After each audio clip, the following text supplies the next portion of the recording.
After suffering a severe laceration that reached his internal organs, Tokinada's clothes were drenched in blood, and he careened backwards before stopping himself and planting his feet on the ground resolutely. Then he laughed.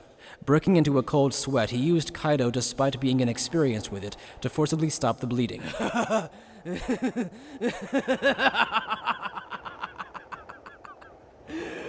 can't believe you would. You would be able to defeat Kyoka Suigetsu with something so stupid. You stubborn ass, you're still alive? As Ginjo steadied his sword, Tokinada ejected a strange cloth from his left sleeve. The hell is that?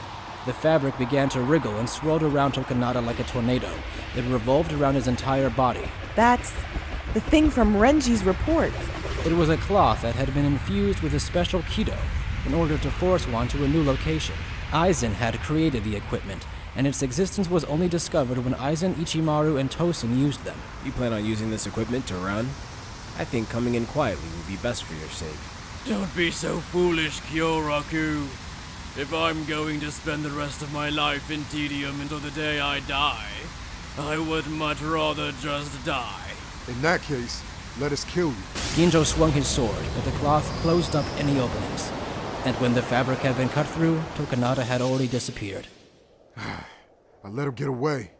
Where'd he disappear to? Castle in the sky, engine room. Dragging a trail of blood behind him, Tokinada walked through a room of strange gauges. I see. This is the first time I've ever been so cornered. Oh well, I suppose this is how far I shall allow my fun to go this time. As he started up several of the gauges, he grinned. He had equipped the building with secret weapons, including artillery bombardments that were equal to nuclear weapons, and reishi cannons that would unleash toxins. But I will ask that all of you die here. But none of them would activate. Why, hello! Why, I suppose it's my first time meeting you, Mr. Tsunayashiro. Kisuke Urahara? Though, since I always have to crush any surveillance bugs I would find flying around my shop, it actually feels like I've known you for a long time, Mr. Visuals Department. Urahara's voice reverberated outside the castle in the air. That voice. Is that Mr. Urahara? I thought he'd been kidnapped. No way. We just invited him over. Once we told him what was going on, he came right with us. Wait a sec, you didn't have time to tell him what was going on. Since there were surveillance bacteria inserted in Aura's body, it's not like we could just talk out in the open, you know. Once Urahara and Yukio had met face to face, they had begun conversing through Yukio's compressed artifacts that would run through his floating screen and Urahara's tapping on the floor with his cane. As Tokinada would have deciphered something like Morse code, Yukio had used computer language codes to convert Japanese into binary, and then displayed the language to Urahara through static pulses. Urahara noticed the static, learned the language immediately, and replied to Yukio, then deceived the spirit bugs by showing himself fighting Aura before using the explosions of his own attacks to allow Yukio to intentionally capture him. After explaining this to Hisagi, Yukio shrugged and glared at the castle in the air. Well, I was obviously a little surprised when he noticed immediately and replied back to me using my own software code. Seriously, screw that guy. So you're getting in my way too, Kisuke Urahara? And from my perspective, why do you think I wouldn't? I made Hikone to fully release the being called Ryo. Why is it so bad to sacrifice something that was created for that sole purpose? It makes no difference. Whether it's the revered Ryo or mixed Hikone, it will never be decent to sacrifice a soul with a will in order to maintain the world. I don't think it's perfect or ideal even using Yuhavak's remains. As though he flipped a switch, Urahara made it so his voice would only echo in the room Tokinada was in. You hypocrite! Did you not have the same goal that I had? Did you not create those dolls you cultivate in your shabby shop for that purpose? When the time comes, won't you use the Hogyoku and cram all kinds of Konpaku into them to use them in place of the Soul If that's what it looked like to you through your surveillance bugs, then let me tell you this. You have holes for eyes and terrible communication skills. So then you plan on continuing to turn your back to your own desires until the very end? I don't intend to feign I'm a virtuous person. More importantly, how about you finally surrender? Regardless of whether your final trump card, Mix Ubuginu, wins or loses against Mr. Zaraki, I don't think they will be able to take on everyone else, and this castle in the sky is now just a floating piece of junk. I've overridden all of its systems. I see. So it's just junk floating in the air, is it? Tokinada thrust a different colored Tenkai Ketchu that he had produced from his clothes into the floor, and while he did, he used a special Kido to hit the floor of the room. That's more than enough to have some fun, Kisuke Urahara. A dull groan rang out, and the lower floors of the castle in the sky became engulfed in explosive flames. Hey, now what's going on? Test. Everyone down below, can you hear me? Damn it, Kisuke. What are you up to? It wasn't me. Mr. Tsunayashiro has gotten a bit desperate. That's not good. Huh? Is that thing coming down? The building in the sky was noticeably and slowly beginning to fall. Well, looks like he's really gone big. But we should be able to get away with Flash Step. Doesn't seem like it'll be as simple as that. Pronounced Reishi filled the valley, swirling fiercely around the castle, transforming the air. You don't mean he activated the Tenkai Ketchu? You won this time. Unfortunately, it appears that I could not kill you. Tokinada. All time just letting some junk fall from the sky. It is not as though the world is ending. Tokinada had destroyed the system keeping the building afloat, and was attempting to transport the structure to Karakura Town. Hey, wait, if such a ridiculously huge thing falls from that height... Karakura Town will likely be wiped off the map. We don't really give a crap about what happens to Karakura. But it's a Yoruichi, isn't it? I doubt the world will be left unscathed if it's smashed to bits. Well then, what do we do about it? I think Captain Zaraki's Nozarashi could cut through it, but he's still in the middle of his battle. Anyway, it's not as though it would stop the teleportation if it were destroyed. As for the Arankars and the Quincy's, they don't have a reason to protect Karakura Town. Wait, the part that got blown away before is coming at us. A part of the bottom of the castle that had been blown off was falling straight to the ground. Almost everyone was terribly wounded, and while those who had some degree of stamina began to move, what appeared to be a large hand made of reishi raised itself into the sky. It entangled itself around the fragment of the castle as it fell, steadily slowing its speed, eventually bringing it to a halt. Hisagi looked at the origin of the arm, Aura. She had almost no spiritual pressure left at all, but despite that she was releasing spiritual pressure to subjugate the castle in the air. Based on her complexion, it was surprising she was still standing. She smiled. Don't be reckless. If you do this, you'll die. Are you worrying about your enemy? You really are a strange one. We aren't enemies anymore. I don't know what happened, but I heard that your capturing Mr. Urahara was also a sham. And you're doing this for Hikone, aren't you? No, I'm not doing this for Hikone's sake. I'm simply doing this because I want to. Oh, I thought you'd do that. Thank you, Aura. I'm so grateful that you can be the actress in such an enjoyable show, even while I am on the verge of death. Hikone, this is a matter of utmost importance. Kill Aura. Hikone appeared beside her. They had likely used all kinds of movement techniques, and as they hadn't so much as raised a cloud of dust where they came to stand, it was as though they had bent the forces of gravity and inertia. Witnessing something so serene, no one was able to respond immediately.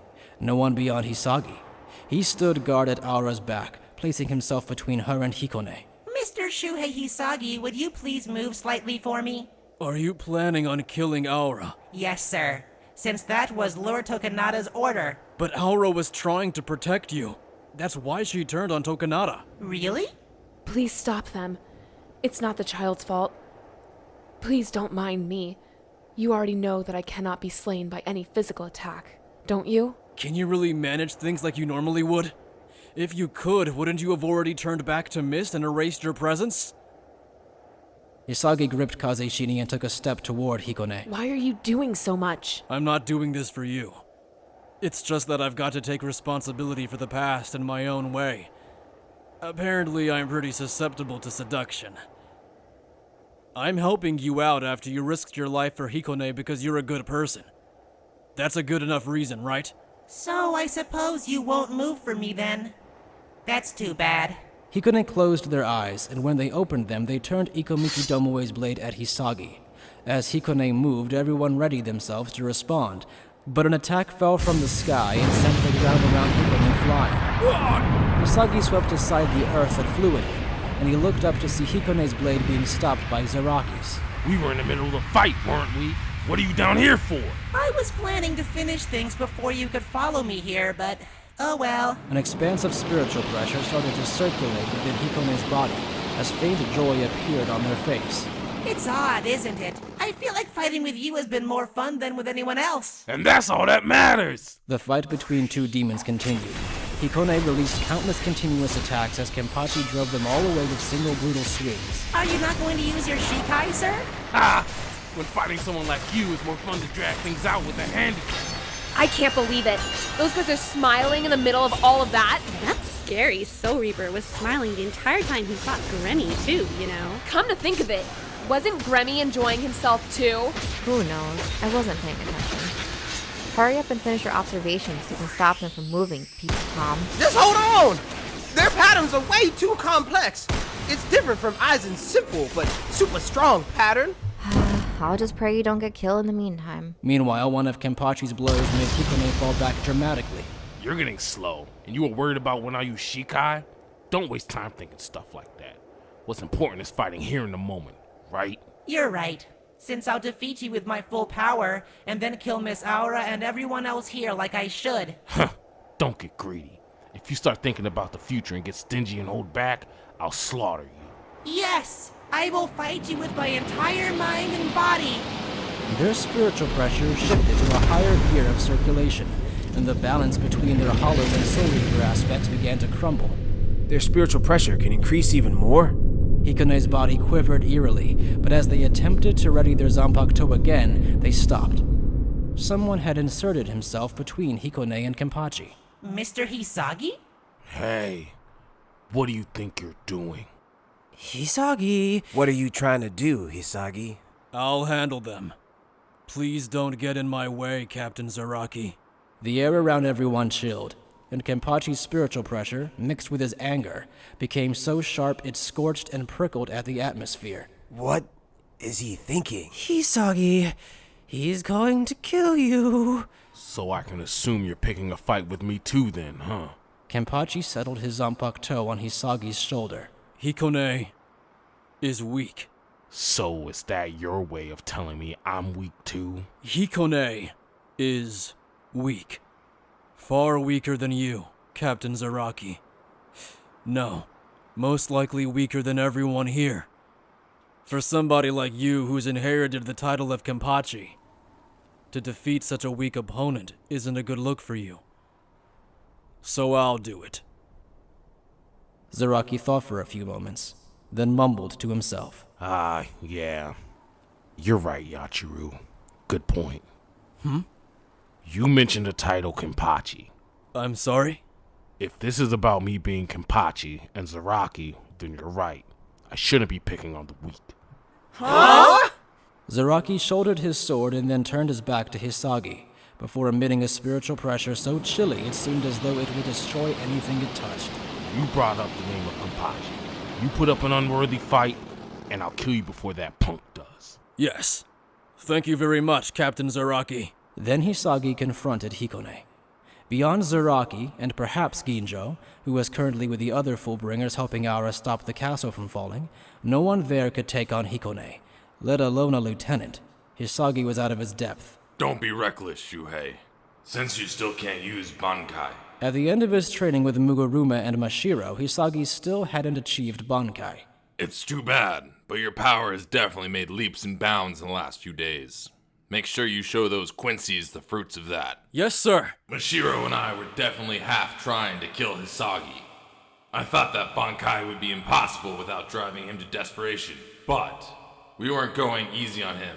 But was Hisagi always that sturdy? As he watched Hisagi continue to get back up, it was like watching a zombie movie in the world of the living. Muguruma expected Hisagi's tenaciousness to allow him to awaken his Bankai during the fight with the Quincy's, but it never happened, and Hisagi was beaten over and over, eventually shot down by Ligie Baro. However, when he heard about that, Muguruma grew suspicious. No matter how many times he lost, he never died.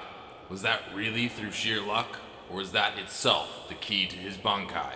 And now Hisagi faced Hikone. I don't understand. Why would you not leave me to Mr. Zaraki? I told you, didn't I, that Captain Zaraki would kill you? I did not come here to kill you. I came to stop you. I've already said it, but I think that's impossible for you, Mr. Hisagi. Earlier I said that I thought you were probably strong, but I was wrong. The fact that you aren't even agitated that Tokinada isn't here anymore means that you are definitely weak. That's not true! Lord Tokinada told me that I'm strong. No, you're weak. That is why you'll never move forward. Not as you are now, at least. In that case, I'll defeat you right now, Mr. Hisagi, and prove it. I will prove that I have become strong enough to be useful to Lord Tokinada. When I first met you, you were just a kid, crying about how you should die because you weren't useful to Lord Tokinada. Yes, that is why I became much, much stronger than I was back then. Now I won't lose to anyone. You have it backwards. I think that back then you might have been at your strongest. Hisagi threw Kazeshiri. The revolving blade approached Hikone and tore a complex path around them. The black chains entangled Hikone and restrained them. However, Hikone tore off the chains easily and closed the distance to Hisagi. As they passed him, Hisagi's torso was cut in half and his body crumpled.